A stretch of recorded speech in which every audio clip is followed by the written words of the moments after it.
Hello दोस्तों, I hope आप सब अच्छे होंगे। साथियों, हम यूपी पीसीआर 2024 के लिए प्रैक्टिस सेट सॉल्व कर रहे थे और इस वीडियो में हम लोग संस्कृति आईएएस द्वारा पब्लिश किए गए टेस्ट सीरीज को सॉल्व करेंगे। तो यदि आप लोग चैनल पर नए हैं तो सब्सक्राइब कर लीजिए और बेल आइकन को प्रेस कर लीजिए, जिस वीडियो के महत्वपूर्ण नोटिफिकेशन आप लोगों को मिलते रहें। और वीडियो अगर अच्छा लगे तो लाइक जरूर कर दिया करें, अपने दोस्तों साथियों के साथ वीडियो जरूर शेयर कर दें।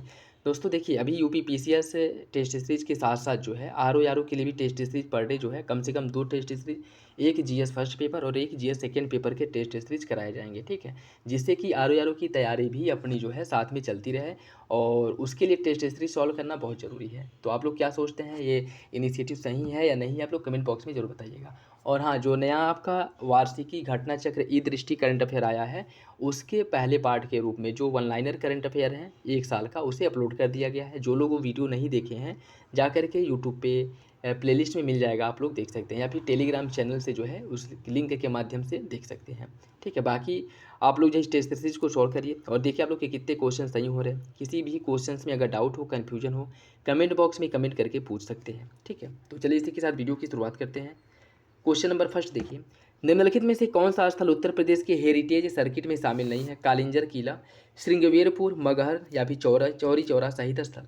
इसका सही आंसर हो जाएगा ऑप्शन बी, श्रृंगवेरपुर की अगर हम बात करें तो यह जो है रामायण सर्किट के अंतर्गत आता है। ठीक है, इसका जो विकास किया जा रहा है रामायण सर्किट के अंतर्गत किया जा रहा है। बाकी आपका कालिंजर किला, मगहर और चौरी चौरा, यह तीनों जो है उत्तर प्रदेश के हेरिटेज सर्किट के अंतर्गत आते हैं। ठीक, तो सही आंसर हो जाएगा आपका ऑप्शन बी।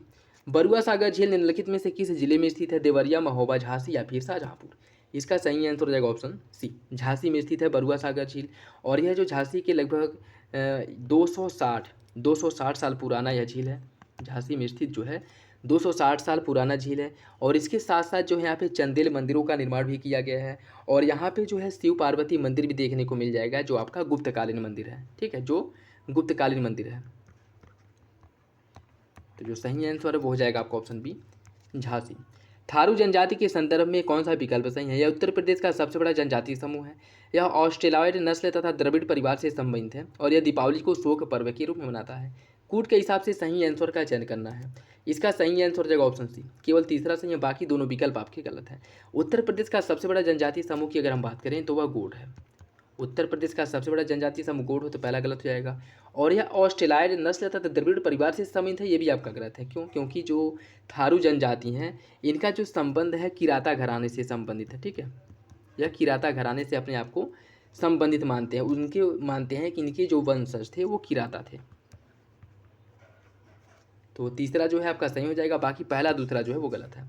महान चिश्ती सूफी संत निजामुद्दीन औलिया का जन्म उत्तर प्रदेश के किस जिले में हुआ था? बुलंदशहर, बरेली, बदायूं या फिर सीतापुर। इसका जो सही आंसर है वो हो जाएगा ऑप्शन सी, चिश्ती संत सूफी चिश्ती संत जो निजामुद्दीन औलिया है, इनका जन्म बदायूं में हुआ था। और बदायूं में इनका जो जन्म है 1236 ईस्वी में इनका जन्म हुआ था। और इनकी मृत्यु जो है 1325 ईस्वी में हुई थी। ठीक है, 1325 ईस्वी में। तो और इसकी अगर हम बात करें, यह जो है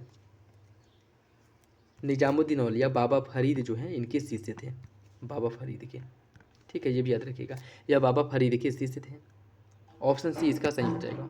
निम्नलिखित उमों में से कौन सा सही सुमिलित नहीं है? कौन सा सही सुमिलित है यह बताना है। लखनऊ घराना लच्छू महाराज, आगरा घराना किशन महाराज, बनारस घराना भीमसेन जोशी, रामपुर घराना पंडित जानकी प्रसाद।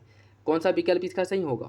इसका जो सही आंसर वो हो जाएगा ऑप्शन लखनऊ घराना लच्छू महाराज। लच्छू महाराज का जो संबंध है वह लखनऊ घराने से संबंधित है। ठीक है, और लखनऊ घराना का जो विकास हुआ था, या कह सकते हैं इसकी जो स्थापना हुई थी, नवाब वाजिद अली शाह के शासनकाल में जो है लखनऊ घराने का उदय हुआ था, जो मुख्य रूप से गायन, नृत्य और वादन तीनों विधियों से इसका संबंध देखने को मिलता है।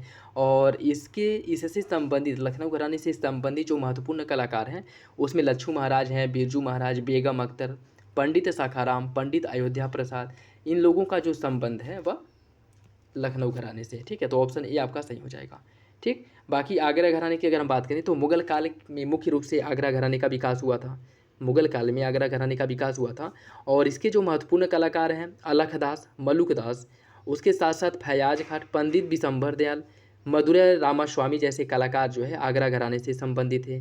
बनारस घराना, यह जो है काशी से संगीत को आश्रय लेकर के काशी राज द्वारा जो है बनारस घराने का क्या किया गया था? गायन ख्याल के साथ जो है ठुमरी, टप्पा, कजरी, चैती, भजन, गजल, ध्रुपद, धमार, ये सभी जो है इसका विकास इसमें देखने को मिलता है।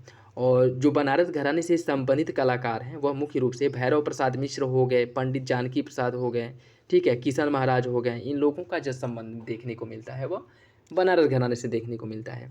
और उसके बाद है आपका रामपुर घराना। रामपुर घराने की अगर हम बात करें तो इसके संस्थापक जो है नेमत खां थे। नेमत खां इसके संस्थापक थे और यह जो है अमीर खुसरो द्वारा शुरू की गई ख्याल गायकी इस घराने की बुलंदियों पर पहुंचाने में मुख्य रूप से योगदान देता है। ठीक है, और इसके जो महत्वपूर्ण कलाकार हैं वो हैं उस्ताद अमीर खां, उस्ताद वाजिर खां, उस्ताद नज़ीर खां, उस्ताद इनायत हुसैन। यह जो है मुख्य रूप से बलरामपुर घराने से संबंधित कलाकार हैं। ठीक, इसमें जो पूछा है कौन सा विकल्प सही, वो हो जाएगा आपका ऑप्शन ए, लच्छू महाराज का जो संबंध है लखनऊ घराने से है। उत्तर प्रदेश में किसान समृद्धि आयोग का गठन कब किया गया था? उत्तर प्रदेश में किसान समृद्धि आयोग का गठन किया गया था 2017 में। 2017 में उत्तर प्रदेश में किसान समृद्धि आयोग का गठन किया गया था, जिसका मुख्य उद्देश्य क्या था? इसका मुख्य उद्देश्य था कि 2022 तक किसानों की आय जो है इसको दोगुनी करने के लिए जो है उत्तर प्रदेश में किसान समृद्धि आयोग का गठन किया गया था। ठीक, लेकिन ऐसा जो है होना मुमकिन नहीं हो पाया। 2022 तक क्या किसानों की आय दोगुनी हुई? ये आप लोगों को बहुत अच्छे से पता होगा। नेक्स्ट देखिए, उत्तर प्रदेश जटायु संरक्षण और प्रजनन केंद्र के संदर्भ में कौन सा विकल्प सही है यह बताना है। उत्तर प्रदेश का दूसरा गिद्ध संरक्षण केंद्र है। इसकी स्थापना महाराजगंज जिले में की गई है। लाल सिर वाले गिद्ध के लिए यह भारत का पहला केंद्र होगा। क्या पहला जो है केंद्र होगा? कौन सा विकल्प इसका सही होगा? कोड के हिसाब से आपको सही आंसर का चयन करना है। इसका जो सही आंसर साथियों वो हो जाएगा ऑप्शन बी।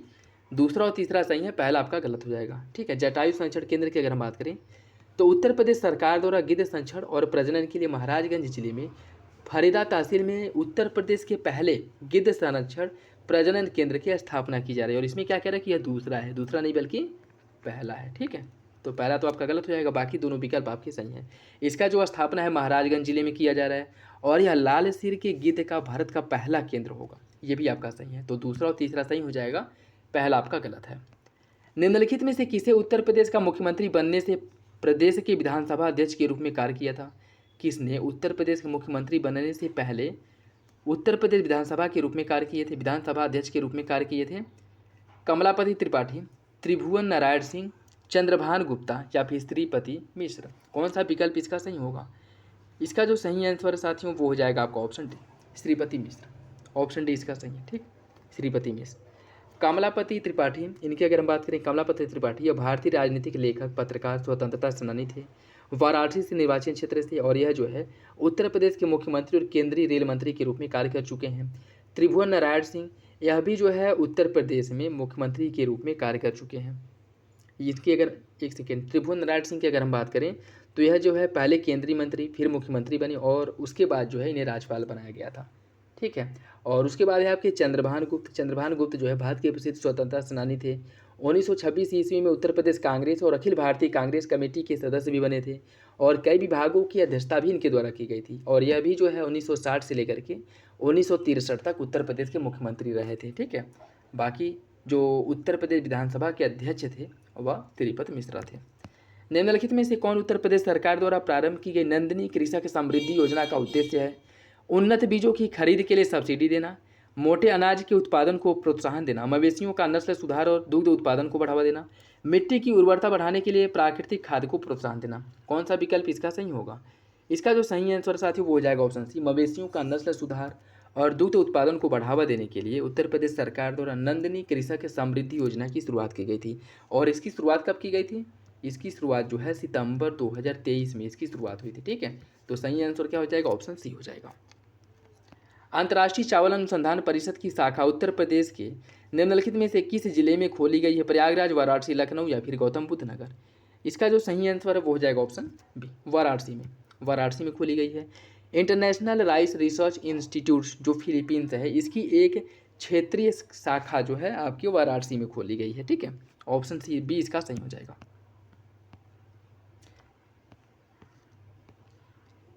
नेपाल के साथ सीमा साझा करने वाले उत्तर प्रदेश के निम्नलिखित जनपदों को पूर्व से पश्चिम क्रम में आपको व्यवस्थित करना है। पूर्व से पश्चिम क्रम में व्यवस्थित करना है। सिद्धार्थनगर, श्रावस्ती, बहराइच, बलरामपुर, इन्हें आपको पूर्व से पश्चिम क्रम में व्यवस्थित करना है। ठीक है, पूर्व से पश्चिम क्रम में।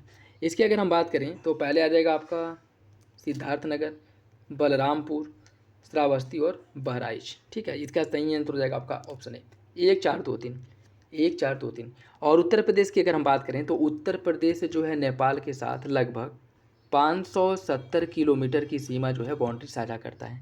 ठीक है, ऑप्शन ए सही हो जाएगा। उत्तर प्रदेश के निम्नलिखित में से किस जनजाति द्वारा बजहर नामक त्योहार का आयोजन किया जाता है? थारू, बुक्सा, खरवार या फिर अंगरिया? इसका सही आंसर क्या होगा? इसका जो सही आंसर वो हो जाएगा ऑप्शन ए, थारू जनजाति द्वारा बजहर नामक त्योहार मनाया जाता है। ठीक है, ऑप्शन ए सही हो जाएगा। ऑप्शन ए इसका सही है। निम्नलिखित युग्मों में से कौन सा सही सुमिलित नहीं है? कुछ समाचार पत्र दिए गए और उसके संपादक। तौहीद समाचार पत्र का संपादन खलीक हसन निजामी द्वारा किया जाता था। रहनुमा का अशफाक हुसैन द्वारा। कौमी आवाज़ का सज्जाद जाहिर और लखनऊ अखबार का लालजी द्वारा। कौन सा विकल्प इसका सही होगा? इसका जो इसमें पूछा है कि कौन सा विकल्प गलत है, सही आंसर हो जाएगा ऑप्शन सी। ठीक है, ऑप्शन सी जो है कौमी आवाज़ सज्जाद जाहिर ये आपका गलत है। ठीक, बाकी अगर हम बात करें लखनऊ से जो उर्दू का पहला अखबार निकाला गया था वो लालजी द्वारा लखनऊ अखबार निकाला गया था। ठीक है, और उसके बाद जो है इसमें अगर हम देखें हसन निजामी द्वारा 1931 में मेरठ से तौहीद निकाली गई थी, जो उर्दू की एक पत्र थी, या कह सकते हैं कि जो समाचार पत्र था। मोहम्मद अशफाक हुसैन के संपादन में 1918 में मुरादाबाद से रहनुमा का प्रकाशन किया गया था। और जवाहरलाल नेहरू और रफ़ीक अहमद किदवई द्वारा 1945 में कौमी आवाज़ जो है इसका प्रकाशन किया गया था। ठीक है, तो किसके द्वारा किया गया था? जवाहरलाल नेहरू और रफ़ी अहमद किदवई द्वारा 1945 में। 1945 में, तो यही आपका गलत हो जाएगा। इस सज्जाद जाहिर जो है इनका संबंध कौमी आवाज़ नहीं बल्कि जवाहरलाल नेहरू और जो आपके अहमद किदवई हैं, कौन? रफ़ीक अहमद किदवई, इनके द्वारा मिल करके इसका प्रकाशन किया गया था कौमी आवाज़ का। ऑप्शन सी गलत हो जाएगा। यह जनजाति मूलतः द्रविड़ मूल प्रजाति की है। प्रचलित परंपरा के अनुसार इनके पूर्वज पहले वृंदावन में कत्था बनाने का काम करते थे। यह अपना संबंध सूर्यवंशी राजा हरिश्चंद्र से जोड़ते हैं तथा स्वयं को सूर्यवंशी राजपूत कहते हैं। सूरजबंदी, पटबंदी, दौलतबंदी और मौगती आदि इनके प्रमुख उपजातियां हैं। यह किस जनजाति की बात कर रहे हैं? किस जनजाति के बारे में यहाँ बात की जा रही है, यह आपको बताना है। सहरिया, खरवार, थारू या फिर अंगरिया? इसका सही आंसर हो जाएगा ऑप्शन बी, यह खरवार जनजाति की बात की जा रही है। ठीक है, ऑप्शन बी इसका सही हो जाएगा। ओबरा ताप विद्युत गृह की स्थापना निम्नलिखित में से किस देश के सहयोग से किया गया था? ब्रिटेन, जर्मनी, रूस या फिर फ्रांस? इसका सही आंसर क्या है? इसका सही आंसर हो जाएगा ऑप्शन सी, रूस के सहयोग से ओबरा ताप विद्युत संयंत्र का स्थापना किया गया था। और इसका जो स्थापना किया गया था वह 1967 से 71 के बीच में किया गया था। ठीक है, 1967 से 71 के बीच में रूस के सहयोग से इसका स्थापना हुआ था। ठीक, ऑप्शन सी हो जाएगा। निम्नलिखित में से किस परियोजना का मुख्य उद्देश्य कानपुर नगर को पेयजल उपलब्ध कराना है? गोकुल बैराज, लवकुश बैराज, कचनौदा बांध परियोजना या फिर गूटा बांध परियोजना?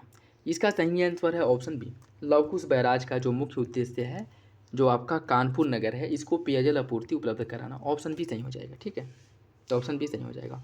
इसमें अगर जो अन्य उनकी अगर हम बात करें, गोकुल बैराज या उत्तर प्रदेश में मथुरा और गोकुल के मध्य में यमुना नदी पर बनाया गया एक बैराज है। ठीक है, और लवकुश जो है या कानपुर नगर को जल आपूर्ति करने के लिए जो है इसका निर्माण किया गया था। कह सकते हैं कि इसके द्वारा जो है कानपुर नगर को जल की आपूर्ति होती है। ठीक, और उसके बाद जो है आपका जो कचनौदा बांध परियोजना है, कचनौदा बांध परियोजना की अगर हम बात करें, कचनौदा बांध परियोजना जो है यह ललितपुर जिले में सजनम नदी पर बनाया गया है। और यह जो है इस परियोजना का जो मुख्य उद्देश्य है ललितपुर में गोविंद सागर बांध की नहर प्रणाली के भाग के रूप में सिंचाई की जो कमी है या सिंचाई आवश्यकताओं की पूर्ति करने के लिए इसका निर्माण किया गया था। कहाँ पे मुख्य रूप से? याद रखिएगा, ललितपुर में। ठीक है, ललितपुर में, किसका? कचनौदा का। और गूटा बांध परियोजना जो है इसका जो निर्माण किया गया है रायपुरा ग्राम चित्रकूट में किया गया है। चित्रकूट में किया गया। ठीक है, तो इसका सही आंसर क्या हो जाएगा? जो कानपुर नगर को पेयजल आपूर्ति करने के लिए जिस बैराज का निर्माण किया गया था वह लवकुश बैराज है। ऑप्शन बी हो जाएगा। उत्तर प्रदेश पंचायती राज व्यवस्था के संदर्भ में कौन सा विकल्प सही है? इसकी परिकल्पना जमीनी स्तर पर लोकतंत्र के माध्यम से ग्रामीण विकास को गति देने के लिए की गई थी। राज्य सरकार द्वारा 1995 में विकेंद्रीकरण एवं प्रशासनिक सुधार आयोग का गठन किया गया था। कौन सा विकल्प इसका सही होगा? इसका जो सही आंसर दोस्तों वो हो जाएगा ऑप्शन सी, दोनों विकल्प आपका सही हो जाएगा। ठीक है, दोनों विकल्प सही हैं। राष्ट्रीय जालमा कुष्ठ रोग संस्थान निम्नलिखित में से किस जिले में अवस्थित है? राष्ट्रीय जालमा कुष्ठ रोग संस्थान किस जिले में स्थित है? आगरा, कानपुर नगर, कानपुर गौतम बुद्ध नगर या फिर लखनऊ? इसका सही आंसर क्या होगा? इसका जो सही आंसर है वो हो जाएगा ऑप्शन ए। ऑप्शन ए इसका सही है, आगरा में।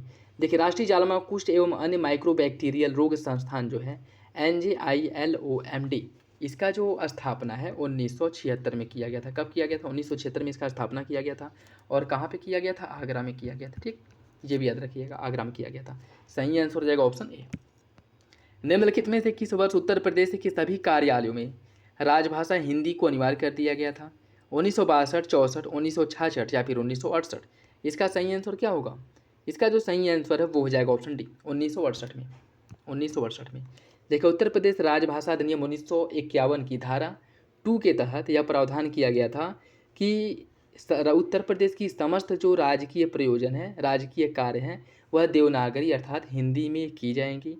और इसका जो अनिवार्य जो किया गया था 1968 में, 26 जनवरी 1968 को अनिवार्य कर दिया गया था। ठीक है, तो सही आंसर हो जाएगा आपका ऑप्शन डी।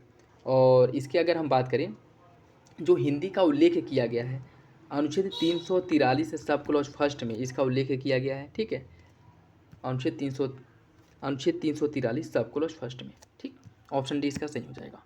निम्नलिखित में से कौन से स्तूप उत्तर प्रदेश में अवस्थित है? चौखंडी, रामभर स्तूप, धर्मराजी की स्तूप, पिपरावा स्तूप? कौन सा विकल्प इसका सही होगा? इसका जो सही आंसर हो जाएगा ऑप्शन डी, सभी विकल्प आपके सही हैं। ठीक है, चौखंडी स्तूप की अगर हम बात करें, यह सारनाथ स्थित एक बौद्ध स्तूप है। कहाँ पे है? सारनाथ में।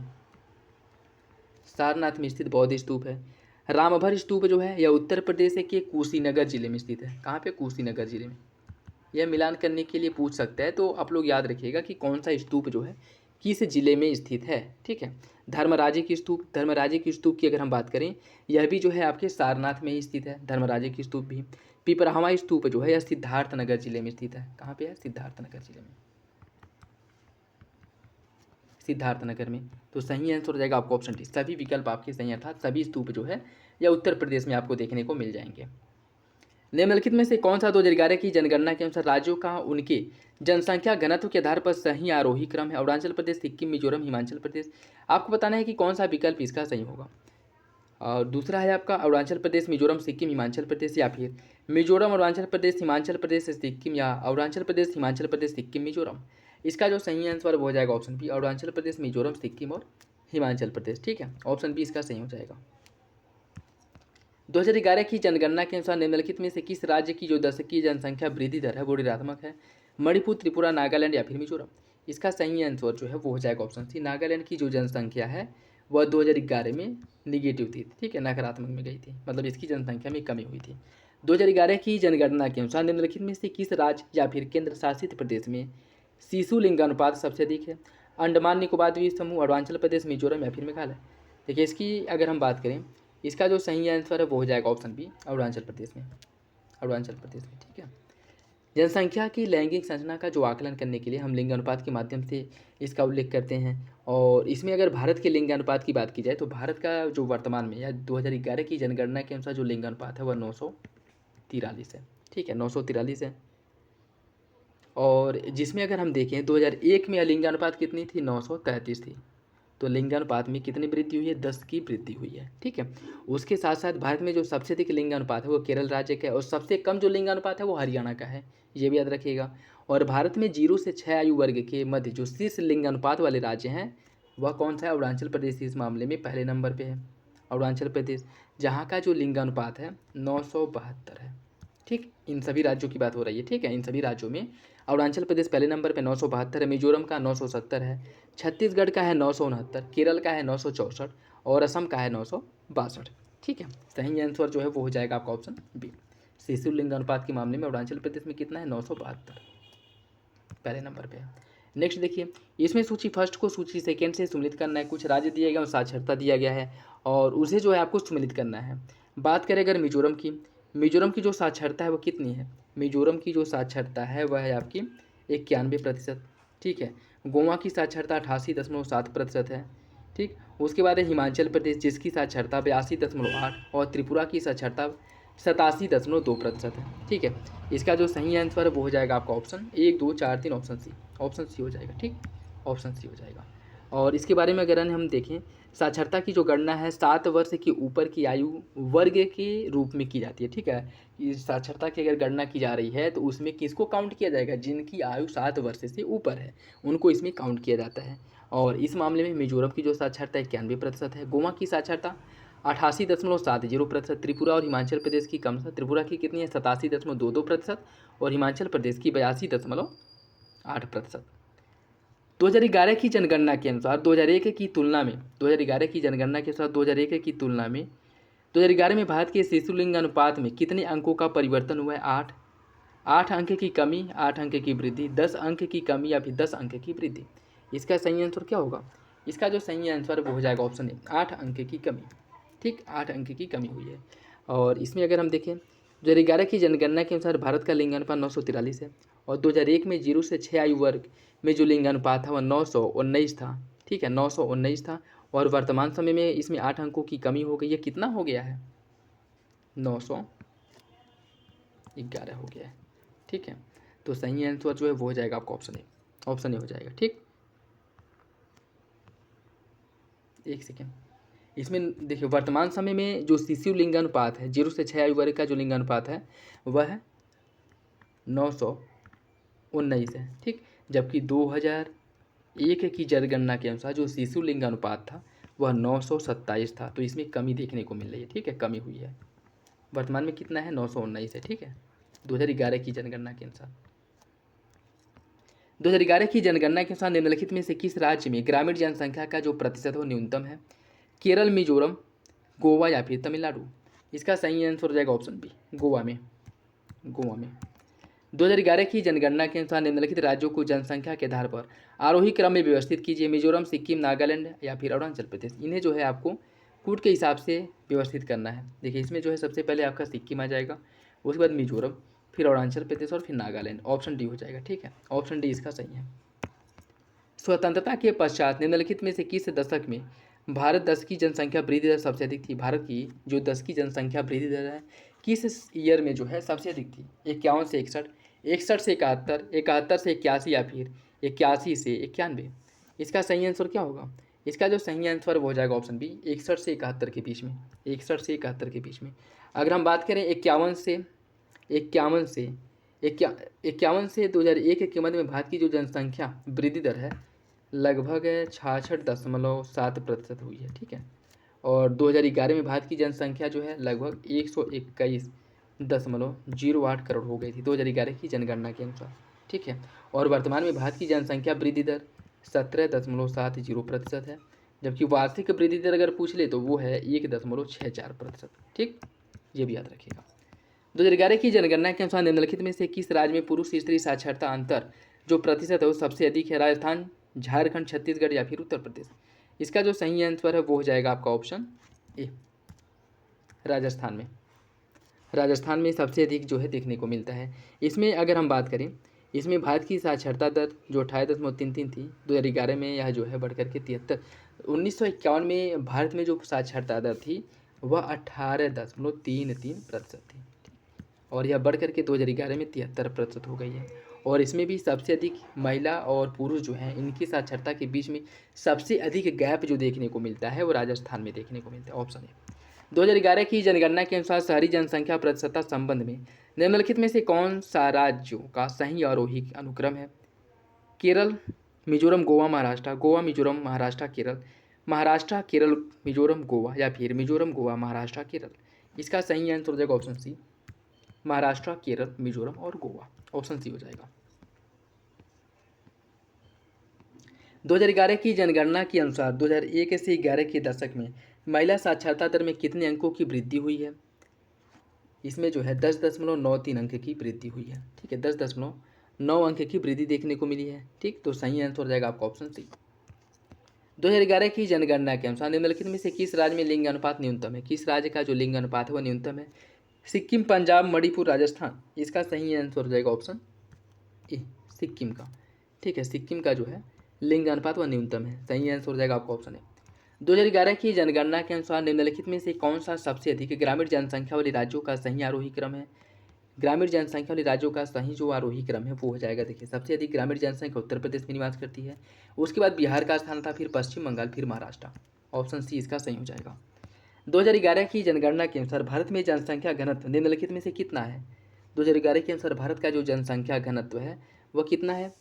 भारत का जनसंख्या घनत्व 382 व्यक्ति प्रति वर्ग किलोमीटर है। ठीक है, ऑप्शन डी हो जाएगा। 382 प्रति वर्ग किलोमीटर है।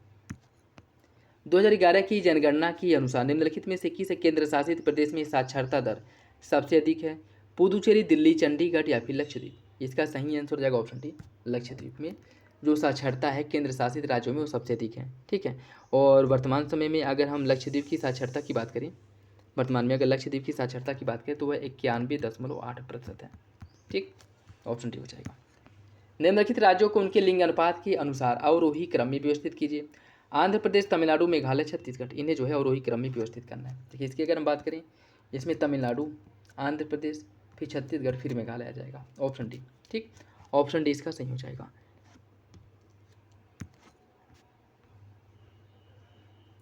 2011 की जनगणना के अनुसार 2001 से 2011 के दशक में 0 से 6 वर्ष आयु वर्ग के लिंग अनुपात में निम्नलिखित में से किस राज्य में सबसे अधिक वृद्धि देखने को मिली है? मणिपुर, मिजोरम, केरल या फिर पंजाब? इसका सही आंसर हो जाएगा ऑप्शन डी, पंजाब में देखने को मिला। ठीक है, तो सही आंसर क्या हो जाएगा? Option D. 2011 की जनगणना के अनुसार निम्नलिखित में से कौन से राज्य संघ राज्य क्षेत्र के अनुसूचित जाति जनजाति का जो प्रतिशतता है सही रूप से सुमेलित है और मतलब कुल के हिसाब से सही है, आपको बताना है। पंजाब, हिमाचल प्रदेश, राजस्थान। देखिए इसकी अगर हम बात करें, अनुसूचित जाति जनजातियों की प्रतिशतता के हिसाब से सबसे अधिक प्रतिशतता पंजाब में देखने को, फिर हिमाचल प्रदेश में, फिर पश्चिम बंगाल में। ऑप्शन सी हो जाएगा इसका, ऑप्शन सी इसका सही है। ठीक है, देखिए 2011 की जनगणना के अनुसार देश में जो अनुसूचित जनजातियों की जनसंख्या है वह 20.13% है और इसके अनुसार जो है अनुसूचित जाति की जो दशकीय वृद्धि दर है वह 20.8% रही है। और इसमें जो है अनुसूचित जाति जनसंख्या में प्रतिशतता की दृष्टि से शीर्ष जो राज्य हैं उसमें पंजाब पहले नंबर पे आता है, हिमाचल प्रदेश दूसरे, पश्चिम बंगाल तीसरे, उत्तर प्रदेश चौथे और हरियाणा जो है वो 5वें नंबर पे आता है। ठीक है, ऑप्शन सी हो जाएगा। 2011 की जनगणना के अनुसार 1 से 11 के दशक में भारत की जनसंख्या घनत्व जो प्रति व्यक्ति वर्ग किलोमीटर में कितने अंकों की वृद्धि हुई है? इसमें जो वृद्धि हुई है वह 57 अंकों की वृद्धि देखने को मिली है। ठीक है, 2001 से 11 के बीच की अगर बात हम करें तो ठीक है, कितने देखने को मिली है? 57 अंक की। तो सही आंसर क्या हो जाएगा? सही आंसर हो जाएगा आपका ऑप्शन डी। निम्नलिखित में से कौन सा विकल्प सही नहीं है? साक्षरता दर दिया गया है और ईयर दिए गए हैं, किस ईयर में साक्षरता दर कितना था और कौन सा सुमेलित नहीं है ये आपको बताना है। देखिए इसकी अगर हम बात करें, इसका जो सही आंसर है वो हो जाएगा ऑप्शन सी, 2001 की जो साक्षरता दर है वह कितनी थी? 2001 की जो साक्षरता दर थी वह 67.7% नहीं थी। ठीक है, 1951 की जो है यह आपकी 18.33% थी। 2001 की साक्षरता दर है वह 64.8% थी। ठीक है, 64.8%। तो ऑप्शन सी गलत हो जाएगा। हाल ही में निम्नलिखित में से किसे हिंदी भाषा के लिए साहित्य अकादमी पुरस्कार 2023 दिया गया था? साहित्य अकादमी पुरस्कार जो है वो संजीव को दिया गया था हिंदी भाषा के लिए। ठीक, उत्तर प्रदेश के निम्नलिखित में से किस शहर का नाम बदल करके चंद्रनगर करने की बात की गई है? फिरोजाबाद, संभल, शाहजहांपुर या फिर फर्रुखाबाद? किसका नाम बदलने की बात की गई है? देखिए फिरोजाबाद का जो नाम है वो बदल करके चंद्रनगर करने की बात की गई। ठीक, उत्तर प्रदेश सरकार द्वारा, ऑप्शन ए हो जाएगा इसका। हाल ही में समाचारों में रहा पुस्तक वेलकम टू पैराडाइज की लेखक निम्नलिखित में से कौन है? नीना गुप्ता, करीना कपूर, ट्विंकल खन्ना या फिर प्रीति जिंटा? कौन सा विकल्प इसका सही होगा? इसका जो सही आंसर है वो हो जाएगा आपका option C, option C, Twinkle Khanna. 2024 में संयुक्त राष्ट्र जलवायु परिवर्तन सम्मेलन COP29 का जो आयोजन है वो कहाँ पे हुआ था? इसका जो आयोजन किया गया था बाकू, अजरबैजान में। ठीक है, अजरबैजान में इसका आयोजन किया जाएगा। ठीक है, 2024 में COP29 का इसका आयोजन जो है पहले अर्मेनिया में करने की बात की गई थी। ठीक है, अर्मेनिया में इसके आयोजन करने की बात की गई थी, लेकिन इसके द्वारा जो है इसके आयोजन करने से मना कर दिया गया था, जिसके बाद इसका आयोजन जो है अब अजरबैजान में किया जाएगा। याद रखिएगा, ऑप्शन ए हो जाएगा। हाल ही में निम्नलिखित में से किस भारतीय नृत्य को यूनेस्को की अमूर्त सांस्कृतिक विरासत सूची में शामिल किया गया है? गिद्दा, गरबा, लावली या फिर घूमर? इसका जो सही आंसर है वो हो जाएगा आपका ऑप्शन बी, गरबा को, जो गुजरात का नृत्य है इसको शामिल करने की बात की गई थी। और यूनेस्को द्वारा मानव की जो अमूर्त सांस्कृतिक विरासत की प्रतिनिधि सूची में सबसे पहले 2008 में कुटियट्टम को जो है इसमें शामिल किया गया था और वर्तमान समय में हाल ही में गरबा को इसमें शामिल किया गया। ठीक है, तो सही आंसर हो जाएगा ऑप्शन बी। निम्नलिखित में किस राज्य सरकार के द्वारा रोजगार प्रयाग पोर्टल प्रारंभ किया गया है? रोजगार प्रयाग पोर्टल की शुरुआत किस राज्य सरकार द्वारा की गई है? इसकी शुरुआत की गई है आपके उत्तराखंड सरकार द्वारा, उत्तराखंड सरकार द्वारा, ऑप्शन सी हो जाएगा। ठीक है, युवाओं को रोजगार उपलब्ध कराने के लिए, रोजगार को ढूंढने के लिए या फिर इसे रोजगार तक पहुंच सुनिश्चित करने के लिए इस पोर्टल के माध्यम से जो है लोगों को अवगत कराया जाएगा। ठीक है, निम्नलिखित में से कौन सा विकल्प सही नहीं है? 2 दिसंबर राष्ट्रीय प्रदूषण नियंत्रण दिवस, 14 दिसंबर राष्ट्रीय ऊर्जा संरक्षण दिवस, 24 दिसंबर राष्ट्रीय उपभोक्ता दिवस और 28 दिसंबर राष्ट्रीय प्रेस दिवस। कौन सा विकल्प गलत है? इसका जो सही आंसर वो हो जाएगा ऑप्शन डी। ऑप्शन डी गलत है। राष्ट्रीय प्रेस दिवस की अगर हम बात करें, यह जो है 16 नवंबर को मनाया जाता है। ठीक है, 16 नवंबर को, तो डी जो है आपका गलत हो जाएगा। युवा कार्यक्रम एवं खेल मंत्रालय द्वारा निम्नलिखित में से किसे मेजर ध्यानचंद खेल रत्न पुरस्कार देने की घोषणा की गई थी? सविता पूनिया और नवनीत कौर, हरमनप्रीत सिंह, अमित रोहितदास, चिराग चंद्रशेखर सेट्टी और सात्विक साईराज कार्य, रंकी रेड्डी, शीतला देवी और ज्योति विन्नम। कौन सा विकल्प आपका सही होगा इसमें? देखिए, इसकी अगर हम बात करें दोस्तों, इसका सही आंसर हो जाएगा ऑप्शन सी, चिराग शेट्टी और सात्विक साईराज को जो है मेजर ध्यानचंद पुरस्कार देने की बात की गई थी, घोषणा की गई थी। ठीक है, हाल ही में समाचारों में रहा समर निम्नलिखित में से क्या है? समर क्या है? समर जो है यह एक वायु रक्षा मिसाइल प्रणाली है। ऑप्शन ही हो जाएगा, वायु रक्षा मिसाइल प्रणाली है समर। और इसकी अगर हम बात करें, भारतीय वायुसेना द्वारा 17 दिसंबर 2023 को वायुसेना स्टेशन जो श्रीलंका है यहाँ पे जो है इसका परीक्षण किया गया था। ठीक है, तो सही आंसर क्या हो जाएगा? Option A. और समर का अगर फुल फॉर्म पूछ ले, surface to air missile force acute जो है यह इसका फुल फॉर्म है। ठीक है, ये भी याद रखिएगा। और इसकी अगर हम बात करें, हवा से हवा में मार करने वाली एक मिसाइल है।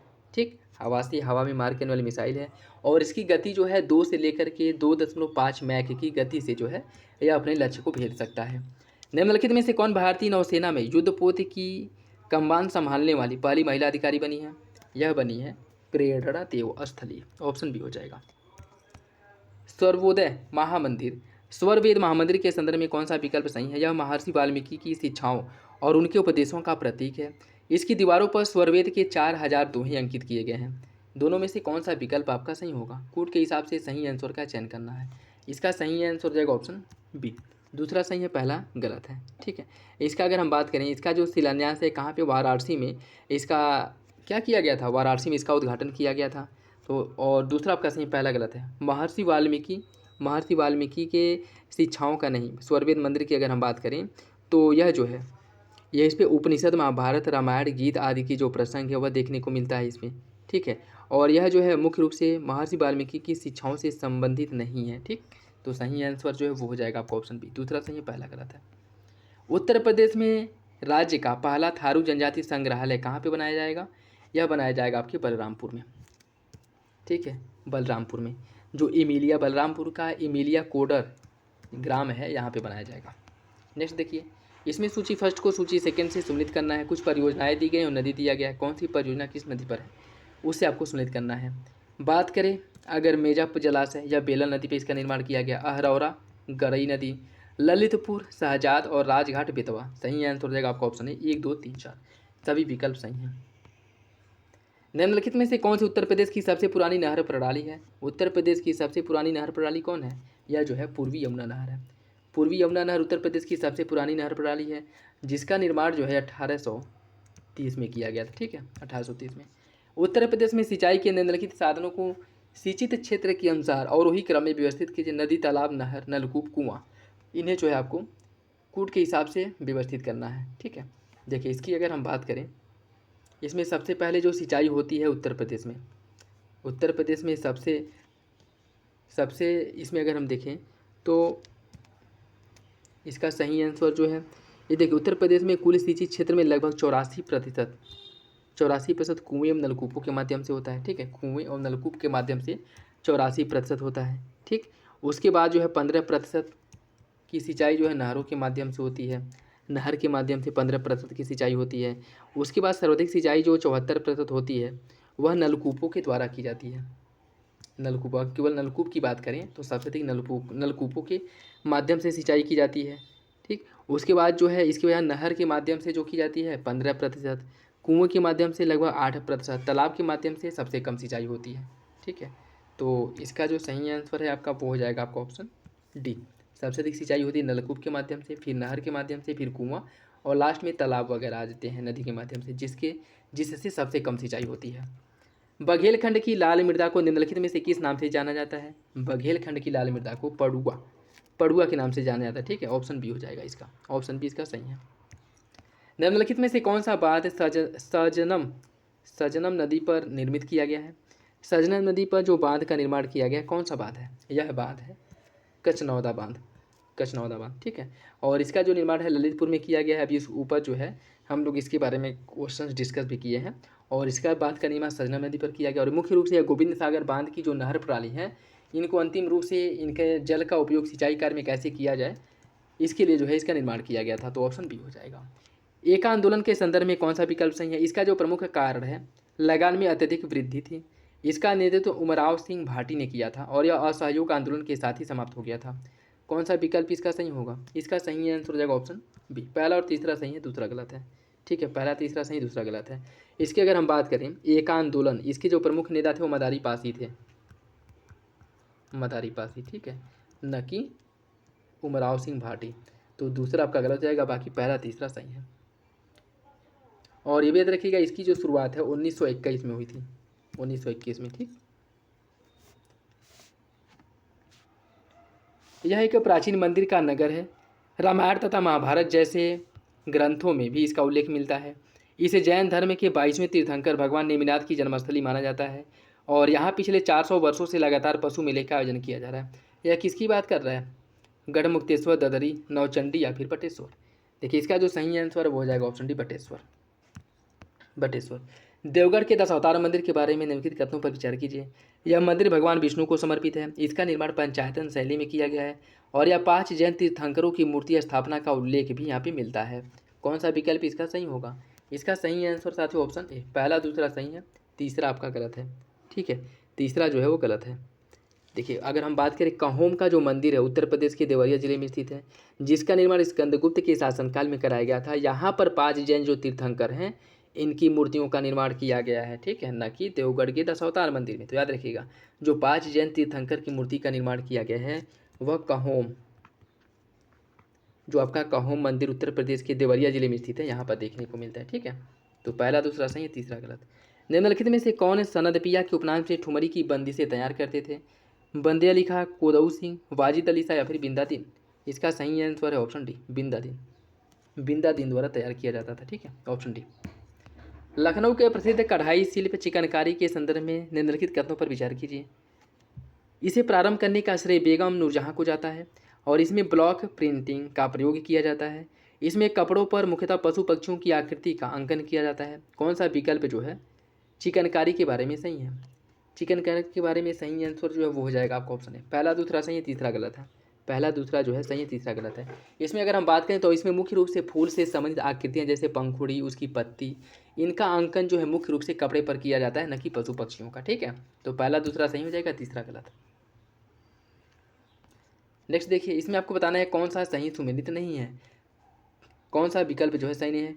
कजरी महोत्सव का आयोजन होता है मिर्जापुर में, कल की महोत्सव इटावा, सुलहकुर महोत्सव आगरा और आयुर्वेद महोत्सव झांसी? कौन सा विकल्प गलत है? इसका सही आंसर हो जाएगा ऑप्शन बी, ऑप्शन बी। कल की महोत्सव की अगर हम बात करें, यह इटावा में नहीं बल्कि इसका आयोजन जो किया जाता है संभल में किया जाता है। ठीक है, संभल में, संभल में इसका आयोजन होता है। ठीक, तो बी गलत हो जाएगा। बाकी कजरी महोत्सव मिर्जापुर, कल की महोत्सव संभल, सुलहकुल का आयोजन किया जाता है आगरा में। ठीक है, उसके साथ साथ जो है आयुर्वेद महोत्सव, इसका आयोजन जो है झांसी में किया जाता है। ठीक, ऑप्शन बी गलत है। उत्तर प्रदेश के निम्नलिखित में से किस जिले में आर्द्रभूमि प्रतिशतता सबसे अधिक है? बागपत, सोनभद्र, हाथरस या फिर लखीमपुर खीरी? इसका सही आंसर है ऑप्शन बी। जो आर्द्रभूमि प्रतिशतता है उस दृष्टि से उत्तर प्रदेश का सोनभद्र उत्तर प्रदेश में पहले नंबर पे है। सोनभद्र की अगर हम बात करें तो इसमें आर्द्रभूमि की जो प्रतिशतता है लगभग 5.15% देखने को मिलेगी। ठीक, बी हो जाएगा। स्वामी हरिदास के संदर्भ में कौन सा विकल्प सही नहीं है? इन्होंने सखी संप्रदाय की स्थापना की थी। इन्होंने तानसेन को दीपक राग की शिक्षा दी। इनका जो जन्मदिवस समारोह है कृष्ण जन्माष्टमी के अवसर पर मथुरा में मनाया जाता है और इन्होंने ध्रुपद की डागर वाणी का प्रारंभ किया था। कौन सा विकल्प इसका गलत है ये आपको बताना है। देखिए, इसकी जो सही आंसर है वो हो जाएगा ऑप्शन सी। इनका जन्मदिवस समारोह कृष्ण जन्माष्टमी के अवसर पर मथुरा में मनाया जाता है, यह गलत है। ठीक है, यह विकल्प जो है आपका गलत हो जाएगा। बाकी सभी विकल्प जो है आपके सही हैं। स्वामी हरिदास जो हरिदास संप्रदाय जिसे सखी संप्रदाय कहा जाता है, इसके संस्थापक थे और इस संप्रदाय में 5 मुख्य केंद्र हैं जैसे बांके बिहारी मंदिर, निधिवन, गोरेल्ला मंदिर, श्री रसिक बिहारी मंदिर, राधा वल्लभ मंदिर, यह जो है मुख्य रूप से है। और हरिदास जयंती जो है इसे स्वामी हरिदास जयंती इनके जन्मदिवस के रूप में प्रत्येक राधा अष्टमी जो है उसके अवसर पर मथुरा में मनाया जाता है। ठीक है, तो याद रखिएगा राधा अष्टमी के अवसर पर। ऑप्शन सी इसका गलत हो जाएगा। पटना पश्चिमी बिहार उत्तर प्रदेश के निम्नलिखित में से किस जिले में है? आगरा, संत कबीर नगर, हरदोई या फिर एटा। यह जो है आपके एटा जिले में स्थित है पटना पश्चिमी बिहार। ऑप्शन डी हो जाएगा। यह अहीर समाज का पारंपरिक नृत्य है। इसे बुंदेलखंड के डांडिया के नाम से जाना जाता है। इसमें नर्तक पारंपरिक परिधान में माथे पर मोर पंख और पट्टी तथा पैरों में घुंघरू बांधकर एक दूसरे पर डंडे से प्रहार करते हैं। किस नृत्य की बात की जा रही है? यह जो है मैनिया नृत्य है। ठीक है, यह मैनिया नृत्य है। मैनिया नृत्य जिसे पाई डंडा नृत्य के नाम से भी जाना जाता है, जो मुख्य रूप से बुंदेलखंड के जो अहीर समाज के, अहीर समुदाय के जो लोग हैं जाति के, उनके द्वारा यह नृत्य किया जाता है। ठीक है, बाकी जो कानरा नृत्य है इसका संबंध भी आपके बुंदेलखंड से है, तो याद रखिएगा। और यह मुख्य रूप से स्त्री पुरुष जो विवाहोत्सव के संदर्भ में किया जाता है। ठीक है, जब विवाह होता है तब जो है कानरा नृत्य किया जाता है। बाकी जो ख्याल गायकी है यह भी बुंदेलखंड से संबंधित है। ठीक है, ख्याल गायकी इसका संबंध भी आपके बुंदेलखंड क्षेत्र से है। और उसके बाद जो है अगर हम बात करें दीवानी नृत्य की, ठीक है, बरेदी जिसे दीवानी नृत्य भी कहा जाता है, इसका संबंध भी आपके बुंदेलखंड क्षेत्र से है। तो यह चारों नृत्य जो हैं इन सभी का संबंध आपके बुंदेलखंड से है, याद रखिएगा। ठीक है, बुंदेलखंड से है। ठीक, इसका लेकिन इसका जो सही आंसर है वो हो जाएगा ऑप्शन ए। निम्नलिखित में से कौन सा कृषि विश्वविद्यालय उत्तर प्रदेश में अवस्थित नहीं है? चौधरी चरण सिंह, सरदार वल्लभ भाई पटेल, चंद्रशेखर या फिर आचार्य नरेंद्र देव। इसका सही आंसर हो जाएगा ऑप्शन ए, चौधरी चरण सिंह कृषि प्रौद्योगिकी विश्वविद्यालय। यह जो है कहाँ पे है? यह हरियाणा में है, हरियाणा में, तो ऑप्शन ए हो जाएगा। उत्तर प्रदेश राज्य महिला आयोग के संदर्भ में कौन सा विकल्प सही है? इसका गठन किया गया था 1992 में, 1992 के अधिनियम द्वारा 1993 में इसका गठन हुआ था और इसके अध्यक्ष को राज्य मंत्री का दर्जा प्राप्त है। कौन सा विकल्प इसका सही होगा? इसका जो सही आंसर वो हो जाएगा ऑप्शन बी। दूसरा सही है, पहला गलत है। ठीक है, दूसरा सही है, पहला गलत है। इसके अगर हम बात करें इसका जो गठन है, इसका जो गठन है 2002 में किया गया था, 2002 में किया गया था। ठीक है, न कि 1993 में, तो पहला गलत हो जाएगा। निम्नलिखित युगों पर विचार कीजिए। कुछ संस्थान दिए गए, उसकी स्थापना इसमें आपको बताना है कौन सही सुमेलित है। उर्दू उत्तर प्रदेश उर्दू अकादमी 1972, उत्तर प्रदेश संस्कृत संस्था 1974, उत्तर प्रदेश भाषा संस्था 1994 और उत्तर प्रदेश सिंधी अकादमी 1998। कौन सा विकल्प इसका गलत है? इसका सही आंसर हो जाएगा ऑप्शन ए, उत्तर प्रदेश उर्दू अकादमी। उत्तर प्रदेश उर्दू अकादमी की अगर हम बात करें, एक सेकेंड, इसमें कूट के हिसाब से आपको बताना है, तो इसका सही आंसर पूछा है कि कौन सा विकल्प सही, वो हो जाएगा ऑप्शन ए। पहला और तीसरा सही है, दूसरा और चौथा गलत है। ठीक है, उत्तर प्रदेश संस्कृत संस्थान की अगर हम बात करें, उत्तर प्रदेश भाषा संस्कृत संस्थान, इसका जो गठन किया गया था 1994 में। ठीक है, 1994 में किया गया था, उत्तर प्रदेश भाषा संस्थान का गठन किया गया था। ठीक है, और उसके बाद जो है आपका उत्तर प्रदेश सिंधी अकादमी, इसका गठन किया गया था 1996 में, 1996 में। ठीक है, 1996 में किया गया था। ठीक, और उसके बाद उत्तर प्रदेश उर्दू अकादमी की बात करें 1972 में इसका गठन हुआ था। उत्तर प्रदेश संस्कृत संस्थान की बात करें तो 74 नहीं 1976 में हुआ था। ठीक, तो सही आंसर हो जाएगा आपका ऑप्शन है, पहला और तीसरा सही है। नेक्स्ट देखिए, उत्तर प्रदेश के निम्नलिखित जनपदों को जनघनत्व के अनुसार और वही क्रम में व्यवस्थित किए। चित्रकूट, महोबा, सोनभद्र, हमीरपुर। देखिए इसकी अगर हम बात करें, सबसे पहले जो है आ जाएगा आपका चित्रकूट, उसके बाद महोबा, फिर आपका हमीरपुर, फिर है सोनभद्र। ठीक, ऑप्शन सी हो जाएगा, ऑप्शन सी इसका सही है। ठीक है, इसमें अगर हम देखें चित्रकूट का जो जनघनत्व है वह कितना है? 308 है। ठीक है, महोबा का जो जनघनत्व है यह जो है 279 है। सोनभद्र का जनघनत्व जो है 270 है और हमीरपुर का जनघनत्व है 275। ठीक, ऑप्शन सी। 2011 की जनगणना के अनुसार उत्तर प्रदेश के निम्नलिखित में से किस जिले में शिशु लिंग अनुपात सबसे अधिक है? बहराइच, अम्बेडकर नगर, अयोध्या या फिर संत कबीर नगर। इसका सही आंसर ऑप्शन डी, संत कबीर नगर में। ठीक है, संत कबीर नगर में। बहराइच की अगर हम बात करें, बहराइच में कितना है? बहराइच में 935 है। अम्बेडकर नगर जो है, अम्बेडकर नगर की अगर हम बात करें तो अम्बेडकर नगर में है 932, अम्बेडकर नगर में 932 है। ठीक है, अम्बेडकर नगर में 932 है। अयोध्या में है 931। ठीक, और संत कबीर नगर जो है यहाँ पे है 942। Option D. 2011 की जनगणना के अनुसार 2001 से 11 के दशक में उत्तर प्रदेश की महिला साक्षरता दर में कितने अंकों की वृद्धि हुई है? महिला साक्षरता में अगर हम बात करें तो इसमें 15 अंकों की वृद्धि हुई है। ठीक है, 15 अंकों की वृद्धि हुई है। अगर हम देखें 2001 से 2011 के दशक में उत्तर प्रदेश में महिला साक्षरता में 15 अंक की वृद्धि हुई है। ठीक है, पहले कितनी थी? पहले जो है 42.2% थी, जो बढ़ करके 57.2% हो गई। ठीक है, ऑप्शन सी। 2011 की जनगणना के अनुसार निम्नलिखित उम्रों में से कौन सा सही नहीं है? जौनपुर का लिंगानुपात 1021, आजमगढ़ का 1019, देवरिया का 1017 और प्रतापगढ़ का 998। कौन सा विकल्प गलत है? कौन सा विकल्प गलत है? उसका जो सही आंसर है वो हो जाएगा ऑप्शन है जौनपुर। जौनपुर का जो है वह 1021 नहीं, 1024 है। ठीक है, बाकी सभी आपके भी सही हैं। 2011 की जनगणना के अनुसार उत्तर प्रदेश के निम्नलिखित जनपदों को अनुसूचित जनजाति जनसंख्या के आधार पर और वही क्रम में व्यवस्थित कीजिए और नीचे दिए गए कूट का प्रयोग करके सही आंसर का चयन कीजिए। देखिए, इसकी अगर हम बात करें, इसमें जो है पहले नंबर पे आ जाएगा आपका बलिया। ठीक है, एक सेकेंड, हाँ, बलिया जो है पहले नंबर पे आ जाएगा।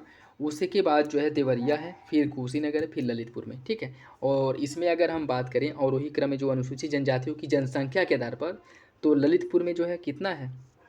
ललितपुर में जो जनजातियाँ हैं 5.9% है। ठीक, देवरिया में इनका जो अनुपात है 3.54% है। ठीक है, उसके बाद अगर बलिया की बात करें, यहाँ पे जो है 3.4% है और कुशीनगर में है 2.3%। ठीक है,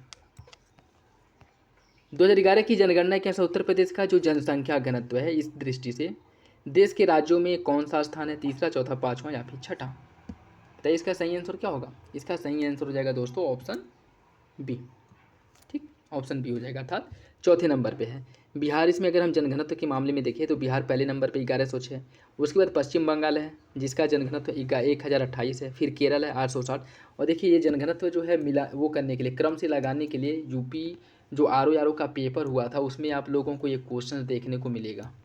ठीक है, एक क्वेश्चन जो है इससे पूछा गया था जिसमें जो है जनघनत्व के आधार पर जो है राज्यों को क्रम से लगाना था, जिसमें पश्चिम बंगाल, केरल, उत्तर प्रदेश और एक कोई राज्य था। ठीक है, तो इस मामले में उत्तर प्रदेश अपना चौथे नंबर पे, बिहार पहले नंबर पे, पश्चिम बंगाल, केरल, उत्तर प्रदेश 829, फिर हरियाणा जो है उसके बाद आता है।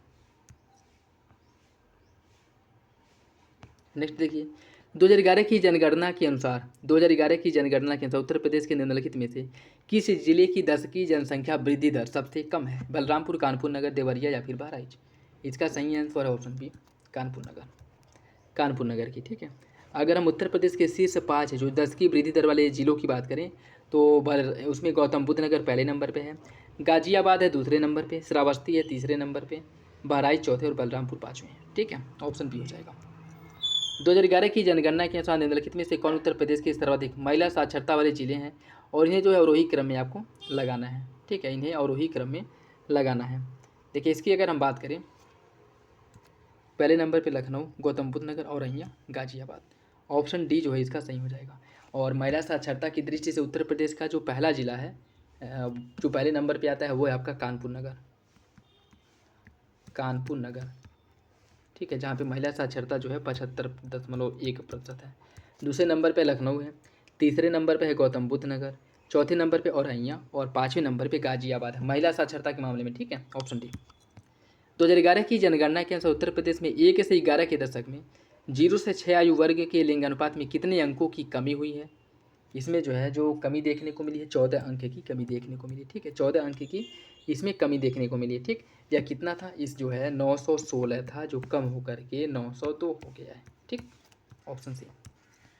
2011 की जनगणना के अनुसार उत्तर प्रदेश के निम्नलिखित जिलों को नगरीकरण प्रतिशतता के आधार पर आरोही क्रम में व्यवस्थित कीजिए। गौतम बुद्ध नगर, कानपुर नगर, लखनऊ, गाजियाबाद। देखिए इसकी अगर हम बात करें, इसमें जो है पहले नंबर पे आ जाएगा आपका गौतम बुद्ध नगर, उसके बाद है आपका कानपुर नगर, फिर लखनऊ, फिर गाजियाबाद है। ठीक, गौतम बुद्ध नगर में जो आपकी नगरीकरण की प्रतिशतता है वह 59.12% है, कानपुर नगर में 65.83, लखनऊ में 66.21 और गाजियाबाद में 67.6। ठीक, ऑप्शन ए सही हो जाएगा।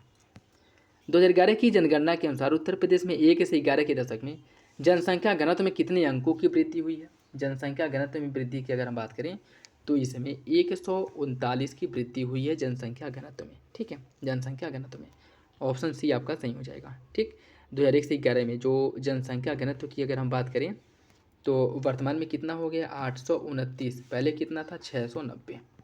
ठीक है, ऑप्शन सी। 2011 की जनगणना के अनुसार उत्तर प्रदेश के निम्नलिखित में से किस जिले में अनुसूचित जनजाति जनसंख्या सबसे कम है?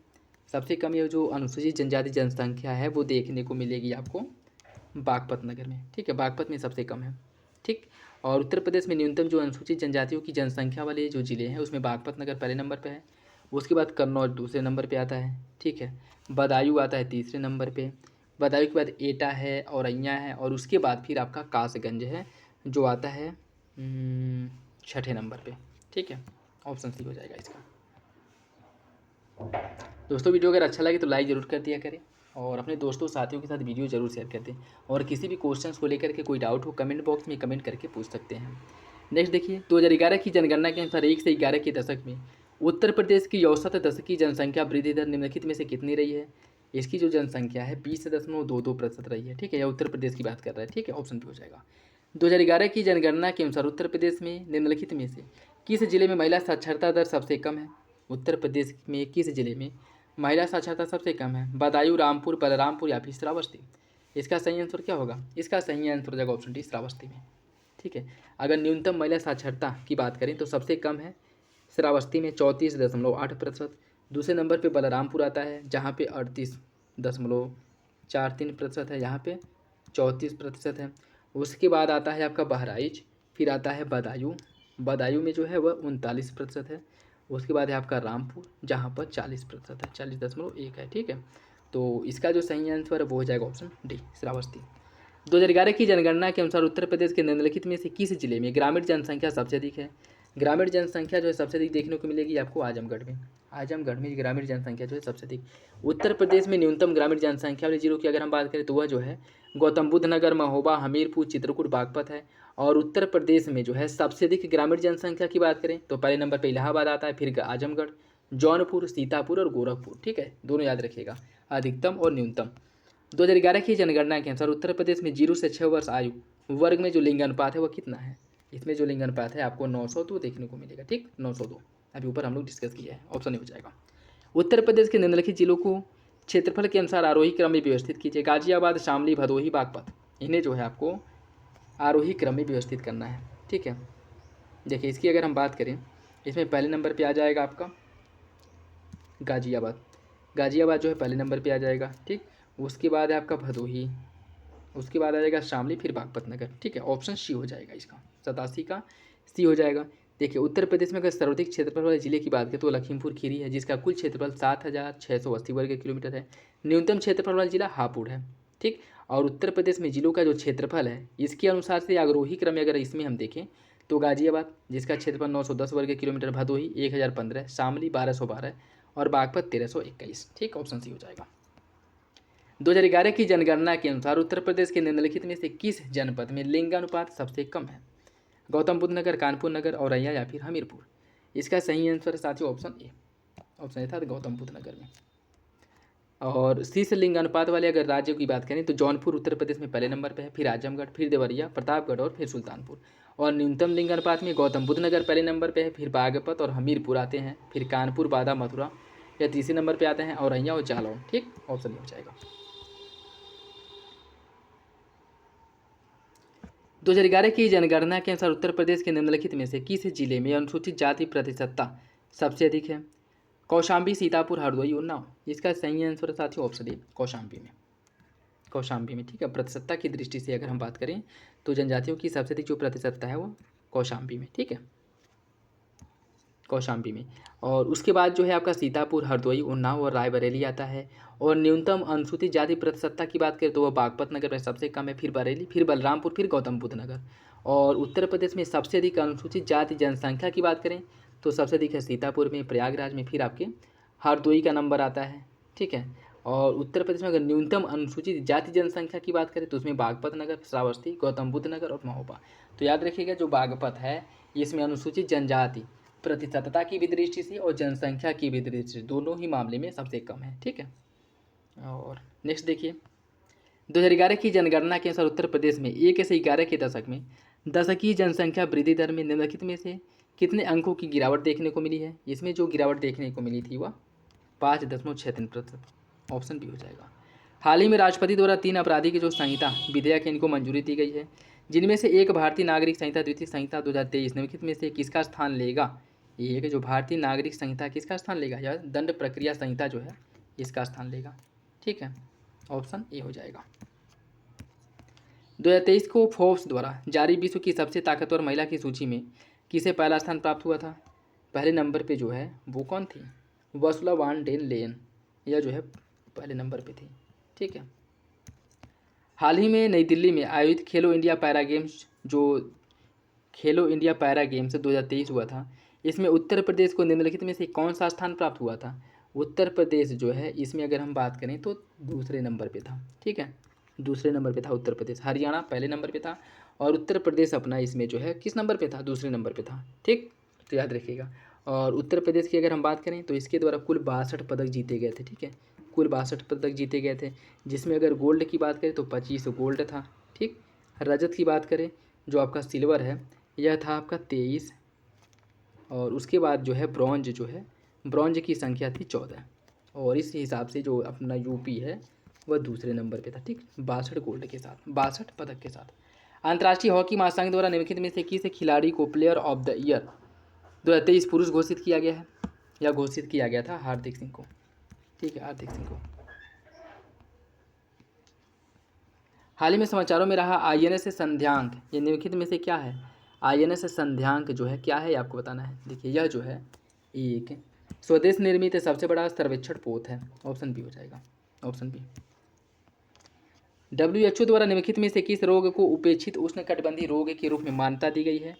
यह मान्यता जो है किस रोग को दी गई है? यह दी गई है नोमी रोग को, नोमी रोग को। ठीक है, और इसके लिए जो है मनाया जाता है विश्व प्रतिवर्ष जो उष्णकटिबंधीय रोग दिवस के रूप में मनाया जाता है प्रतिवर्ष 30 जनवरी को। ठीक, ऑप्शन बी हो जाएगा, ऑप्शन सी हो जाएगा।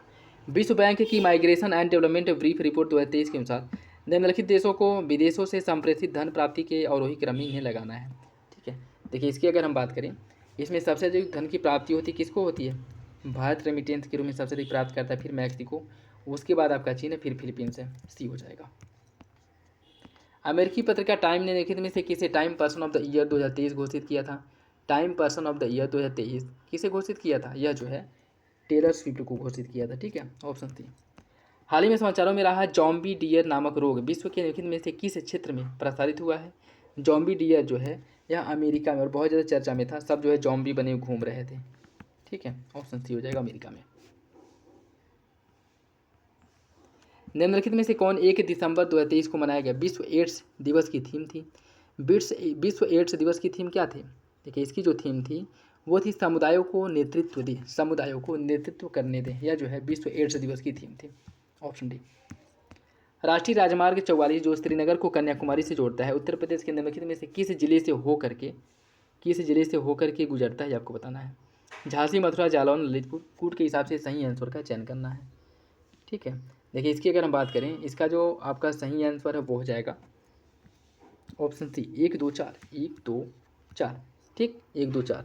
और इसके संदर्भ में अगर हम देखें तो यह जो है उत्तर प्रदेश के झांसी, मथुरा, आगरा, ललितपुर और ललितपुर से गुजरता है। मतलब उत्तर प्रदेश के टोटल 4 जिलों से होकर के यह गुजरता है, जिसमें आपका झांसी है, मथुरा है, आगरा है और ललितपुर है। ठीक, और इसकी जो कुल लंबाई की बात करें तो 3745 किलोमीटर इसकी कुल लंबाई है।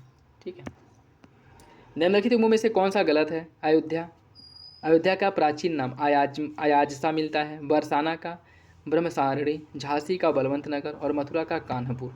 कौन सा विकल्प इसका गलत होगा? इसका जो सही आंसर साथियों वो हो जाएगा आपका ऑप्शन डी, मथुरा का कान्हपुर। यह जो है आपका गलत है। ठीक है, जो मथुरा की अगर हम बात करें, मथुरा का जो नाम मिलता है माथोरा मिलता है। ठीक है, माथोरा, मथुरा को माथोरा मिलता है। ठीक, ऑप्शन जो है इसका डी गलत हो जाएगा। किसका जन्म उत्तर प्रदेश के झांसी जनपद में हुआ था? किसका जन्म उत्तर प्रदेश के झांसी जिले में हुआ था? साकेत, भारत भारती और यशोधरा इनकी प्रमुख रचनाएं हैं। भारत सरकार द्वारा इन्हें पद्म विभूषण पुरस्कार दिया गया है और इनके जन्म दिवस को कवि दिवस के रूप में मनाया जाता है। यह किसकी विशेषताएं हैं? इसका जो सही आंसर वो हो जाएगा ऑप्शन सी, मैथिली शरण गुप्त की। ऑप्शन सी हो जाएगा। ठीक, मैथिली शरण गुप्त।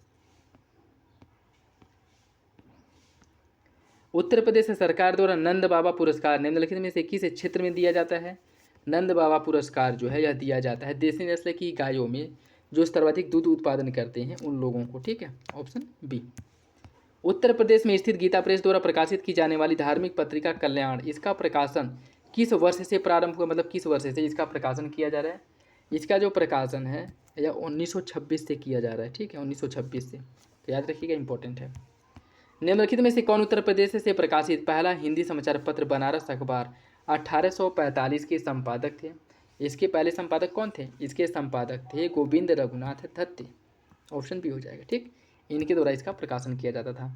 निम्नलिखित में से कौन 1918 में स्थापित उत्तर प्रदेश किसान सभा के संस्थापक सदस्य थे? इसके संस्थापक सदस्य कौन थे? कूट के हिसाब से आपको सही आंसर का चयन करना है। देखिए इसमें जो है गौरी शंकर मिश्र थे, इंद्र नाथ द्विवेदी भी थे और मदन मोहन मालवीय भी थी। चित्तरंजन दास इसमें शामिल नहीं थे, ठीक है, तो ऑप्शन सी हो जाएगा, 1 2 3, 1 2 3। अगस्त 1925 में हुए काकोरी ट्रेन एक्शन में निम्नलिखित में से किसने न्यायालय में क्रांतिकारियों का पक्ष रखा था? मोतीलाल नेहरू, तेज बहादुर सप्रू, कैलाश नाथ काटजू या फिर चंद्रभानु गुप्ता? इसका सही आंसर क्या होगा दोस्तों? इसका जो सही आंसर है वो हो जाएगा, 1 मिनट, कूट के हिसाब से पता नहीं क्या नहीं, तो इसका जो सही आंसर है वो हो जाएगा आपका option D, Chandrabhanu Gupta. Important, याद रखिएगा, ठीक है।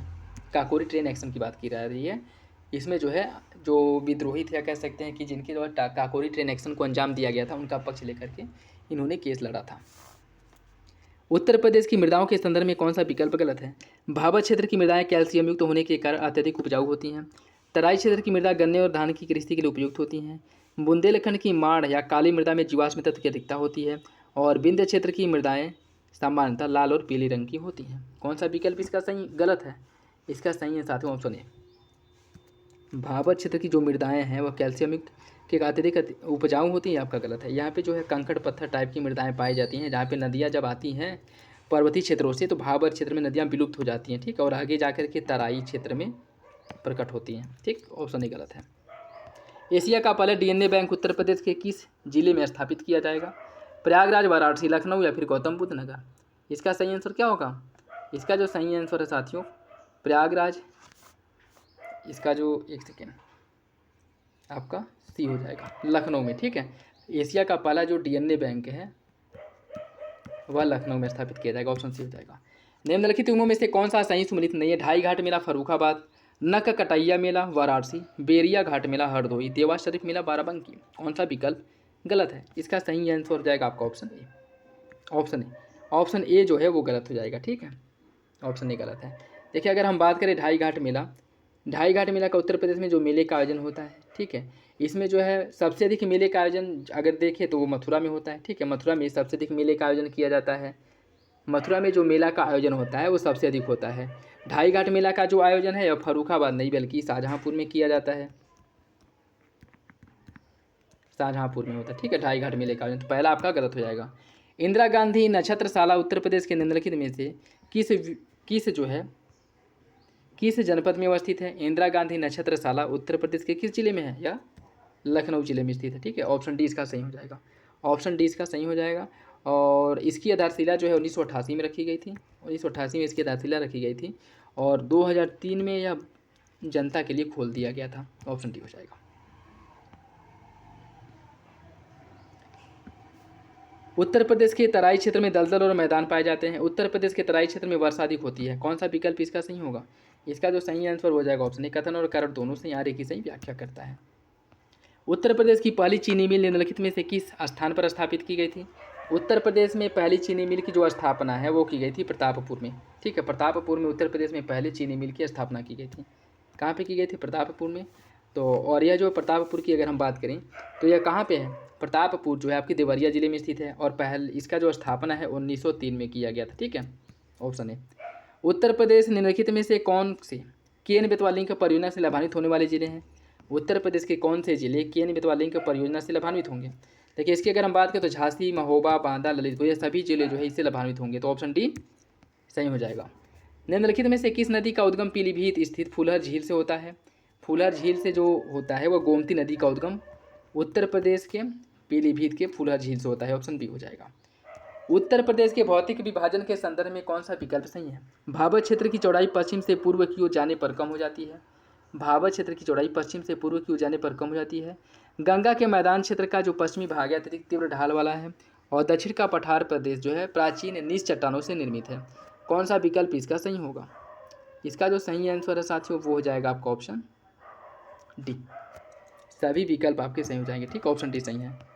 माता टीला बहुउद्देशीय परियोजना का निर्माण जो है किस नदी पर किया गया है? माता टीला जो परियोजना है इसका निर्माण किया गया है बेतवा नदी पर और यह एक बहुउद्देशीय परियोजना है और इसका निर्माण 1958 में किया गया था, ठीक है, ये भी याद रखिएगा। तो सही आंसर जो है वो हो जाएगा आपका ऑप्शन है। उत्तर प्रदेश में वृक्षारोपण में वृद्धि के लिए निम्नलिखित में से किस वर्ष ऑपरेशन ग्रीन योजना की शुरुआत की गई थी? उत्तर प्रदेश में वृक्षारोपण वृद्धि के लिए ऑपरेशन ग्रीन की शुरुआत कब की गई थी? इसकी शुरुआत की गई थी 2001 में। 2001 में इसकी शुरुआत हुई थी, ठीक। नेक्स्ट देखिए, वीवी गिरी राष्ट्रीय श्रम संस्थान है गाजियाबाद में, राष्ट्रीय बीज अनुसंधान एवं प्रशिक्षण केंद्र है लखनऊ में, भारतीय सब्जी अनुसंधान संस्थान वाराणसी में और केंद्रीय पक्षी अनुसंधान संस्थान बरेली में। कौन सा विकल्प जो है इसका सही है? कूट के हिसाब से आपको सही आंसर का चयन करना है। देखिए इसका जो सही आंसर है वो हो जाएगा आपका ऑप्शन बी। 3 और 4 सही है, बाकी गलत है, ठीक है। वीवी गिरी श्रम संस्थान इसकी अगर हम बात करें तो यह नोएडा में है। कहाँ पे है? नोएडा में है और इसका स्थापना किया गया था 1974 में, ठीक, 1974 में इसका स्थापना हुआ था, ठीक। उसके बाद जो है आपका श्रम अनुसंधान प्रशिक्षण और शिक्षा संस्थान की अगर हम बात करें, यह जो है यह 1995 में स्थापित किया गया था राष्ट्रीय श्रम संस्थान के नाम से, फिर इसका नाम बदल करके राष्ट्रीय श्रम संस्थान कर दिया गया था, ठीक है। राष्ट्रीय बीज अनुसंधान संस्थान जो है, राष्ट्रीय बीज अनुसंधान संस्थान उत्तर प्रदेश के कहाँ पे है? वाराणसी में है, न कि लखनऊ में, वाराणसी में है। तो पहला दूसरा गलत हो जाएगा, तीसरा चौथा सही है। निम्नलिखित में से किस केंद्र शासित प्रदेश की साक्षरता दर न्यूनतम है? पुदुचेरी, दिल्ली, चंडीगढ़ या फिर अंडमान निकोबार द्वीप समूह। इसका जो सही आंसर है वो हो जाएगा ऑप्शन ए। साक्षरता दर न्यूनतम जो है वो हो जाएगा आपका ऑप्शन ए पुदुचेरी का, ठीक है, ऑप्शन ए हो जाएगा।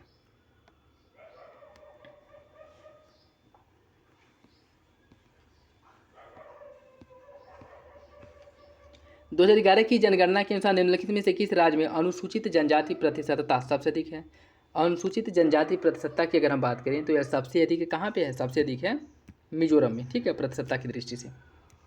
2011 की जनगणना के अनुसार 1 से 11 के दशक में 0 से 6 आयु वर्ग के लिंग अनुपात में सबसे अधिक कमी जो देखने को मिली है किस राज्य में देखने को मिली है?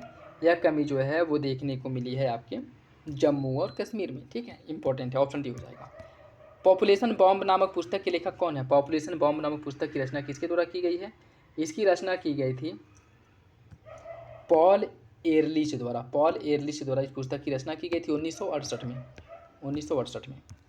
निम्नलिखित में से किन देशों में नागरिक जनसंख्या का जो प्रतिशतता है वह भारत से अधिक है? पाकिस्तान, बांग्लादेश, श्रीलंका या फिर भूटान।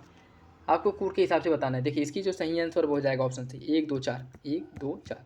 श्रीलंका को छोड़ करके भारत बाकी सभी में जो है नगरीय जनसंख्या भारत से अधिक है, ठीक है, ऑप्शन सी हो जाएगा। भारत में जनगणना का कार्य निम्नलिखित में से किस अधिनियम के अंतर्गत कराया जाता है? जनगणना का जो कार्य है किस अधिनियम के अंतर्गत कराया जाता है? जनगणना का जो कार्य है या किया जाता है जनगणना अधिनियम 1948 के तहत, जनगणना अधिनियम 1948 के तहत, ऑप्शन ए हो जाएगा, ठीक। निम्नलिखित में से कौन से प्रवसन के प्रत्याकर्षण कारक हैं? प्रवसन का जो प्रत्याकर्षण कारक है वो कौन सा है? वो हो जाएगा आपका शिक्षा, तकनीकी प्रशिक्षण तथा आवास की जो सुविधा है, यह ऑप्शन बी हो जाएगा इसका। एक सेकेंड, कूट के हिसाब से आपको सही आंसर का चयन करना है। तो इसका जो सही आंसर है वो हो जाएगा आपका ऑप्शन, इसका सही आंसर ऑप्शन बी 3, 4, ठीक है। मतलब जो है प्रवसन के जो कारक हैं वो हो जाएंगे आपके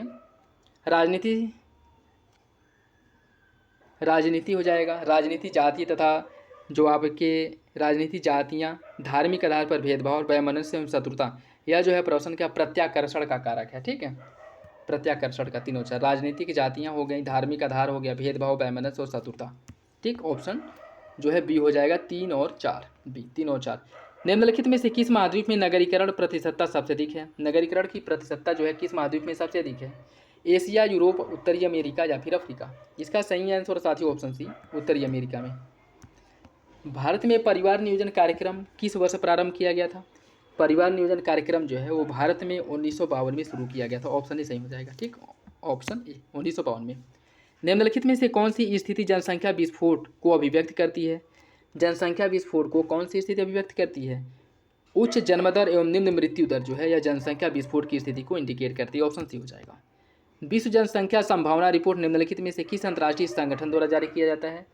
विश्व जनसंख्या संभावना रिपोर्ट का जो प्रकाशन है यह किया जाता है आपके संयुक्त राष्ट्र द्वारा, यूएन द्वारा। ठीक है, यूएन द्वारा। ऑप्शन ए इसका सही हो जाएगा। मानव विकास रिपोर्ट के अंतर्गत निम्नलिखित में से किन संकेतकों को शामिल किया जाता है?